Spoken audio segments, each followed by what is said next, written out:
Tripura motor শ্রমিক ইউনিয়নের কেন্দ্রীয় কমিটির সদস্য শঙ্কর সাহার প্রয়াণে স্মরণ সভা করল সিআইটিইউ। শুক্রবার সিটুর রাজ্য দপ্তরে মোটর শ্রমিক নেতা শঙ্কর সাহার স্মরণ সভা হয়।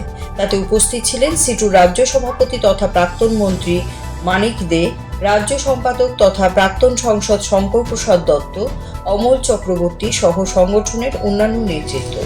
প্রয়াত নেতার প্রতিকৃতিতে পুষ্পার্ঘ্য অর্পণের মধ্য দিয়ে স্মরণ সভার সূচনা হয়।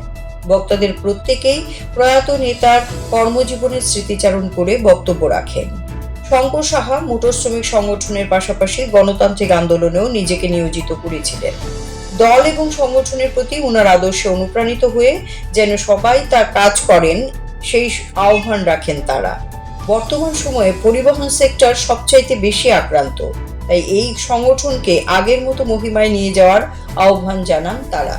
আজকে যখন ট্রাক ড্রাইভার সিন্ডিকেটের সাথে যুক্ত থাকবো, তখন শঙ্কর সাহা যে চিন্তা নিয়ে সংগঠন করেছিলেন, আজকের এই সময়ে যখন এই সংগঠন করার ক্ষেত্রে যে প্রতিবন্ধকতাগুলো সেখানে তৈরি হচ্ছে, এই প্রতিবন্ধকতাকে দূর করার জন্য শ্রমজীবী মানুষের কাছে আমি যে ইউনিয়নটা করি, আমি যে সংগঠনটা করি, সেই সংগঠনের সাধারণ শ্রমিকদের কাছে আজকের বাস্তব অবস্থাটা যদি সঠিকভাবে তুলে ধরতে পারি, তাহলে শঙ্কর সাহারা যেমন ছোট্ট একটা মোটর শ্রমিক ইউনিয়নকে অনেক বড় একটা সংগঠনে রূপান্তরিত করেছিলেন অন্যদের সাথে নিয়ে, আগামী দিনও আমরা এই কাজটা আরো ভালোভাবে করতে পারবো যদি কমরেড শঙ্কর সাহাদের এই কাজে আমরা নিজেদেরকে উদ্বুদ্ধ করতে পারি এবং আন্তরিকতার সাথে আমরা আগামী দিনে এই কাজটা করার ক্ষেত্রে নিজেদের যুক্ত করতে পারি, তাহলেই সত্যিকারের অর্থে কমরেড শঙ্কর সাহা এবং comrade Shankar Saha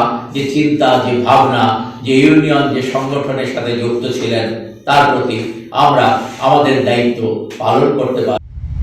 CATV, channel for news and entertainment.